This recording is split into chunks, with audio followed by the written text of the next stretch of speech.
Going beyond the headlines.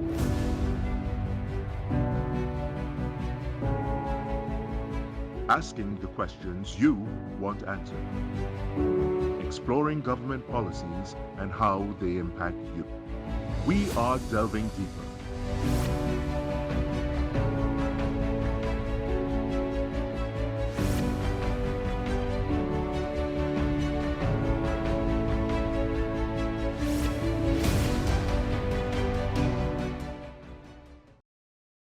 Good evening and welcome to Delving Deeper. I am your host, Ayana Carter. Joining us this evening is Member of Parliament for Toco Sangre Grande, Mr. Roger Munroe. Good evening, Mr. Munroe, and welcome back to the show. Good evening, Ayana, and thank you for having me. Good evening to your viewers, and most importantly, good evening to my constituents of Toco Sangre Grande. Well, of course, we have to mention Toco Sangre Grande, Yes, right? that is important. So the new Sangre Grande Hospital, the hospital campus, is it was recently opened. How will that benefit the people of that area, East Trinidad, and what impact do you think it would make? Well, I must start off by saying we had our grand opening and it was well received by the constituents of Toco Sangre Grande and persons of the northeastern part of Trinidad. And this hospital is intended to work in collaboration with the neighboring enhanced health facility, the existing Sangre Grande Hospital, which we know as the old hospital, which will soon be a neonatal hospital. So we'll have, for the first time, a children's hospital on the northeastern part to take care of our young ones.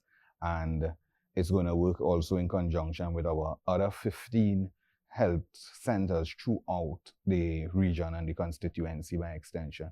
It is definitely going to allow our constituents, our citizenry in that part, the opportunity for additional. It is not the first time. I often boast that the Eastern Regional Health Authority, who take care of us on that end, do offer premium healthcare to our people. So it's going to give additional healthcare services. That facility could boast of a lot of things. We have between intensive care and high dependency, we have 10 wards. We have new and cutting edge technology equipment. We have CT scan, MRI, you name it. So we have radiology department is fully equipped. We have, I did visits there from the construction of that hospital, started in 2020 to the last day of our site visit before our opening. And I could tell you, if the wards and the interior and the ambience of the building itself could heal persons, anyone enter there with an ailment will leave actually healed. So we are in a good place. I think that we have the full attention of the Ministry of Health at this time in terms of providing us with what is necessary for our healthcare providers to carry out their profession on a daily basis. And that environment is going to allow for better services to our people. And also it's going to give opportunities because it's a new hospital, and at present I am aware that persons are being interviewed for different positions. So it's going to also give our constituents opportunities, job opportunities to further add to giving back to the region of Toco Sangre Grande and environs. Well, you're definitely selling it, right? Yes. So I might leave Central and come up to Sangre Grande. You are welcome. Now, Mr. Monroe, there's a lot of development happening in northeast Trinidad. Besides, we just spoke about the hospital. There's the highway construction.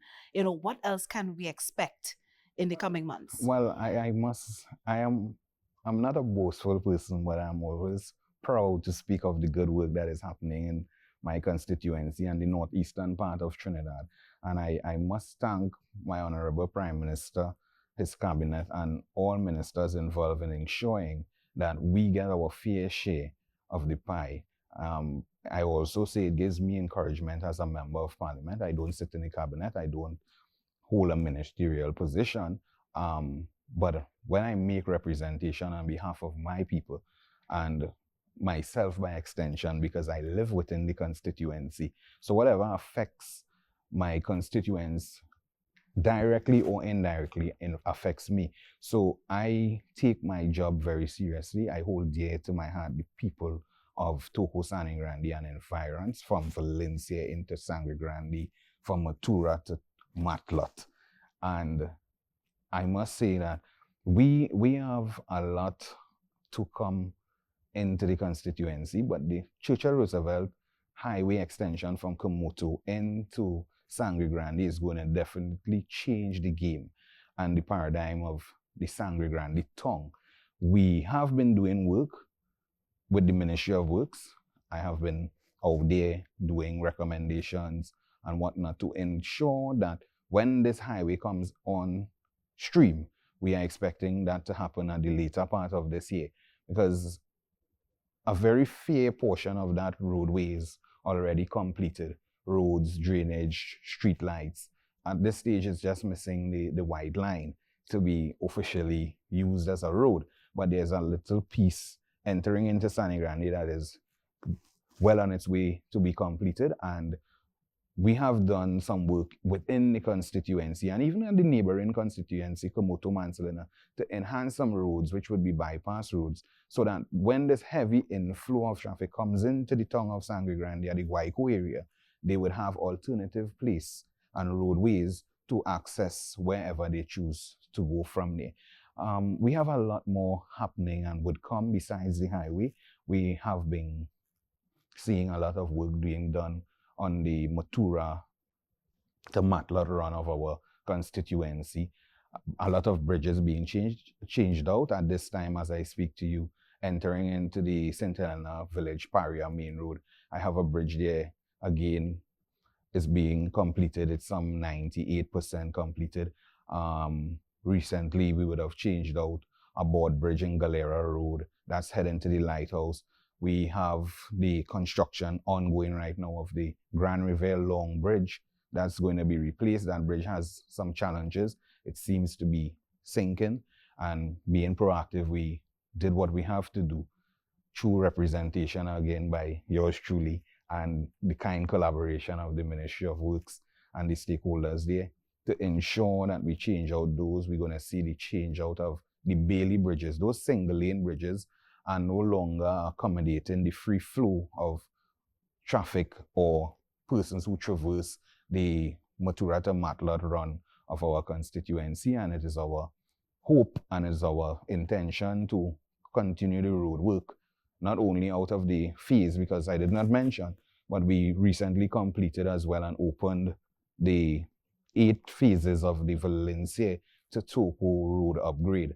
That project has been completed. It's been well used up to date by many of our persons in the constituency, including myself.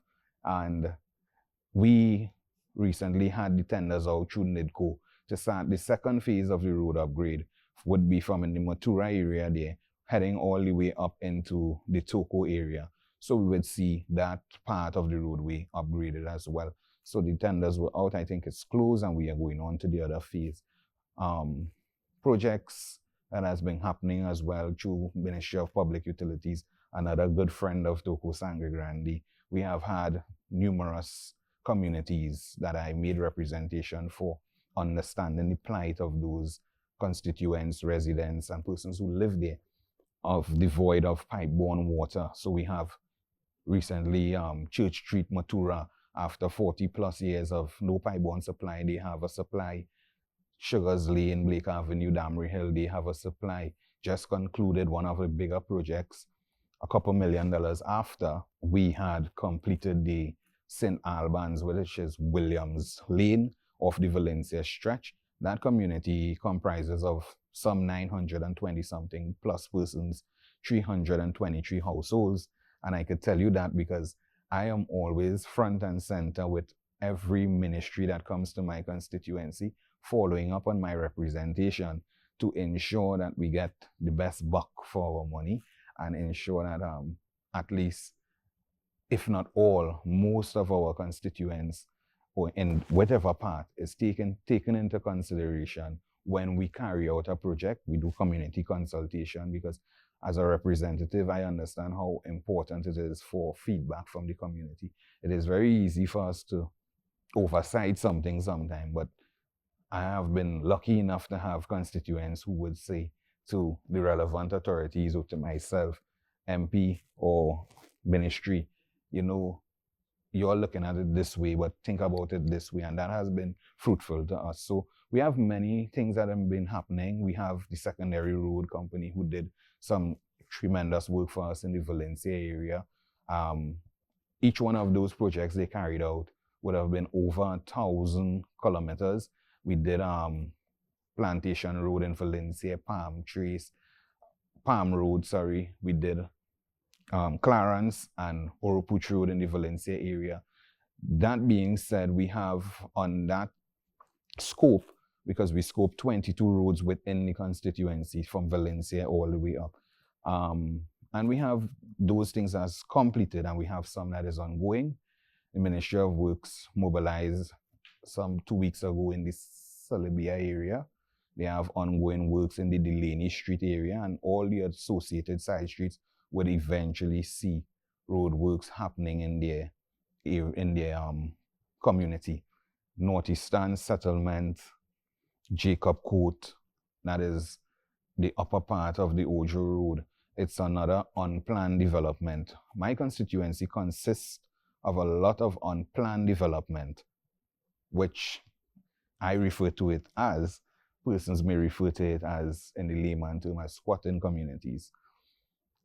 These communities are being looked after once they fall into the stipulated time frame, and the land settlement agencies and other agencies see it fit because of, as I said, the stipulations is being met, and we make representation and we go in and do stuff. I have been benefiting recently. Site C1 and 2, Site B was completed.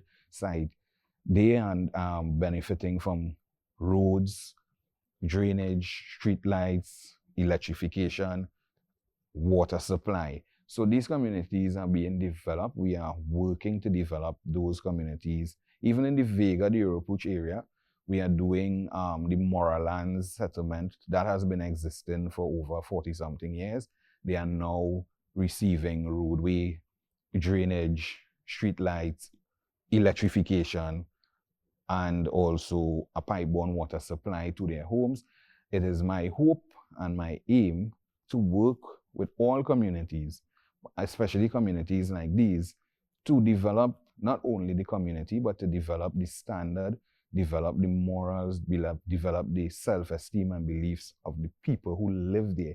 So especially the young ones, they must not feel disadvantaged because of the community they came from. So I am hopeful that we would continue to do work in areas such as those. And there's many I could speak of in terms of development in the constituency. It is known that we did a lot of work, again, through public utilities in terms of bettering our water situation at this time. And I'm not saying that we don't have challenges, but we have a plan to work on our challenges. And some of that would be the upgrade of the North Oropuch water treatment plant, the upgrade of the Matura water intake in the Kumana area, the upgrade of the Tompi water treatment plant. We plan to do some work in San Souci and Matla, and the Quarry booster in Valencia. We are soon to commission a water storage tank there, so that when we have challenges and contamination of our water source, the community would still be able to be supplied. And that work is going to be done along with the drilling of some wells and the installation of a modular water treatment plant to increase our daily production. At this time, I understand we produce some 10 million imperial gallons per day. However, our water source and our water treatment plant is stretched not only from Valencia, Sangre Grande, Mansalina, but some of our water go outside as far as Dinsley, Five Rivers. So it is the plan of public utilities to work along and improve our production, and that would solve 3/4 of our problems. Because persons may think, and I just want to clear this here, that WASA is not doing their job and they are unable to get a supply. But we have to understand as well that the existing infrastructure that was there was to supply the original Valencia, the original Sangre Grande, and the original communities. Our constituency has doubled and tripled in terms of the multiplication of new communities who also has a demand for the same supply from the same source. So wisdom would have directed myself to reach out to my colleague, and I must say, hats off to Minister Gonzalez for his good work to improve our water infrastructure, and upgrade would necessarily bring the relief we are looking for. And we continue to get a lot of support as well from public utilities when it comes to the TNTech side of things. We have had our 2 major substations upgraded, the Sangre Grande substation at the Ramdas and Briley Street corner, and we had our other substation in Mission Toco upgraded as well. So that sorted out our fluctuation issues. We are fortunate to have electrification of some of our unlit, that was in the past, recreation spaces such as La Guaira Recreation Ground. We have a little play park in the community of Horse Trace in Sangre Grande that is going to be electrified pretty soon. And we also have the new Valencia grounds, which all the work was done to ensure that electrification is done there, and that ground would be electrified along with some other works that is going to be taking place there. Okay. Now, you mentioned briefly about some of the challenges that you would have encountered within your constituency. What are some of the other challenges that your constituents face at this time? Well, I will just list a few, but I would put on record, besides my constituents facing challenges, the first challenge may be when it's difficult to rectify the challenge of those constituents who come to me. So I have the first challenge of not being able, because I believe, or I have a hope that I think everybody that comes to me, I'll try my ever best to rectify their problem. We know it's not humanly possible, but that is just my nature. We face challenges from time to time with our water challenges, as I explained. We have some social issues from time to time as well. Some I am able to address through my office and in other capacities. And we have some basic challenges, right? We have the unemployment challenge as well, which we are doing many different things to try to rectify. I am also encouraging persons, the young ones, to get on board and take advantage of the different training programs that are available. We are making things available through the government resources to get persons better equipped and trained so that they could find a different market. Because we have to understand, if persons don't look outside of the box and find a unique way to market themselves, then we would have a lot of persons vying for the same thing. And if the same job placement or job opportunity may be for only 40 persons, let's say, but you have 1,000 persons trying to get in, we have some 960 persons who would not be successful. So the Ministry of Youth Development and National Services have been offering different training programs. Some of my constituents took the opportunity. Just recently, I had 2 young persons out of the Toco area, one from Balandra and one from Toco, who happens to be a married couple, graduated from the Youth in Agriculture Apprenticeship Program. They are running a successful hydroponic system at their home. And I encourage, we have some more in training at this time, and I encourage them to come on board. The ministry, and I would say this here now, the minister, I reached out to the minister, Honorable Foster Cummings, sometime in 2021, and we did a visit. I did identify 20 acres of land in the Toure area for a non-residential youth training facility that has received the blessings of the cabinet, and we are well on the way going through the process to ensure that at least the young men and women of northeastern Trinidad has a close location for youth training. And that, to me, should remove a large portion of any excuses as to it is too far or it is this or that. I saw it in my wisdom that I should try my best to get it as close as possible so that our young men and women can have training. There's many other things that is being offered as well, and we hope that persons take those opportunities. But basically, unemployment, some social issues, we have challenges from time to time with our water issues, and maybe basics services that is being provided. One of the challenges that I would speak about that constituents face, and it is then transferred to me, some I'm able to deal with in the shortest possible time, some it is a bit difficult, comes from the regional corporation level. Local government, under their remits, really deals with the inner community and the inner community association of the roads, the drainage, and those things. I have recognized that in most parts, that is not being taken care of. But what do I do when a constituent come? Mr. Monroe, our road is bad. This is the case, that is the case. That is what led me to coming to this understanding to a mainstream ministry like Ministry of Works, or I go to rural development or to the secondary roads and get them to understand and get involved and get this support to work on those inner communities. But it's not really under their remit, right? They deal with more major roads and all those things. So the challenges that happens, for instance, on my way here, I receive some messages, and yes, I'm the member of parliament, but persons reach out to me for any and everything. It does not matter. They don't see it as who's the councillor and who's this. I would not blow my own horn here, but I would say what has been said to me. You are the person we could get you to. You are the person who responds to us, so we are coming to you. Don't send us to nobody else.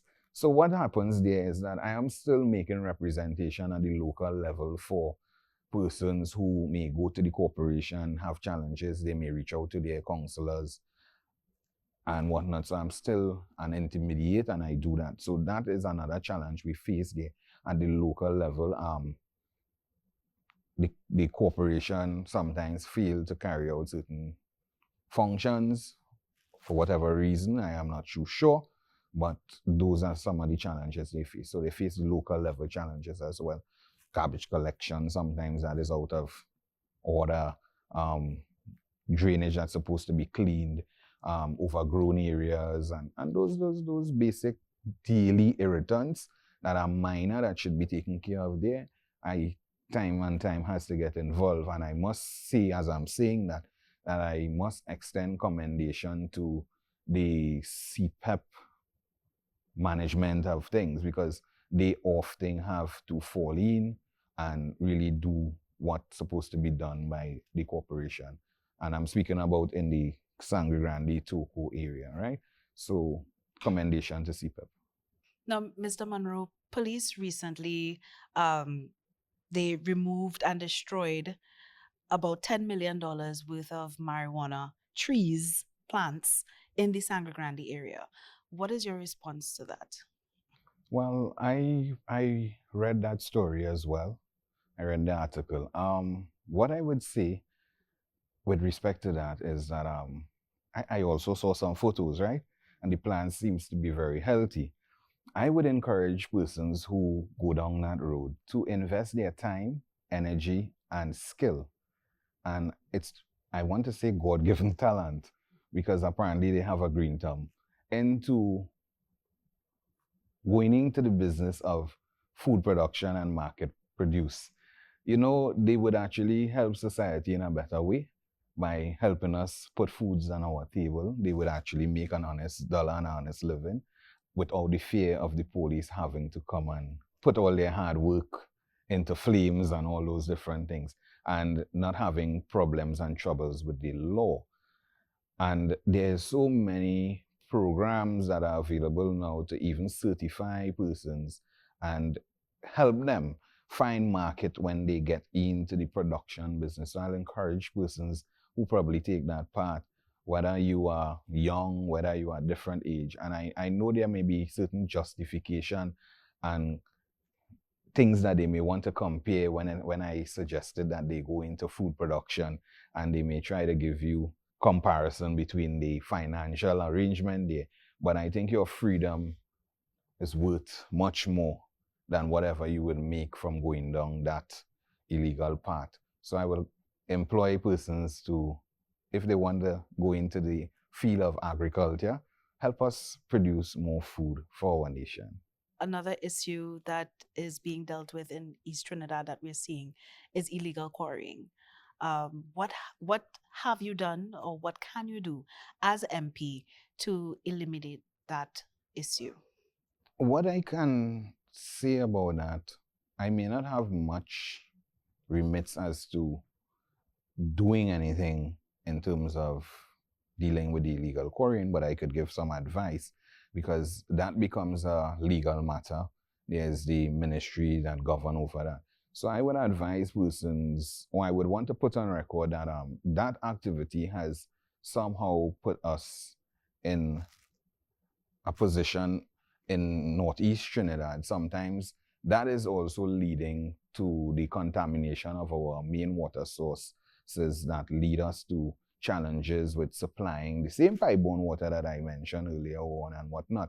Also, we have maybe indiscriminative ways of deforesting areas and whatnot, interfering with the ecosystem and whatnot. So I would want to suggest to persons who are in that activity or in that nature or field that they should just simply go through the process and apply, get the requisite licenses and whatnot, and again, they would be on the safe side of the law, operating and doing the same business and contributing positively to Trinidad and Tobago and to the northeastern part as well. And we will be happy to work along with you to do the mining in a proper way, and we'll take it from there. Right. So 10 years from now, or 20 years into the future, where do you see your constituency, Toco, Sangre Grande, that northeastern region? What does it look like? 10, 20 years from now, we would definitely, and I would say this by the present government in lead, and with myself or maybe another representative that carries the same momentum as myself, we would definitely be at urban standards. And we would also be a more developed constituency. We would work towards removing this high level, or the level that presents itself now, of unemployment throughout the constituency. Opportunities would be better. We would also be recognized because of our fishing community.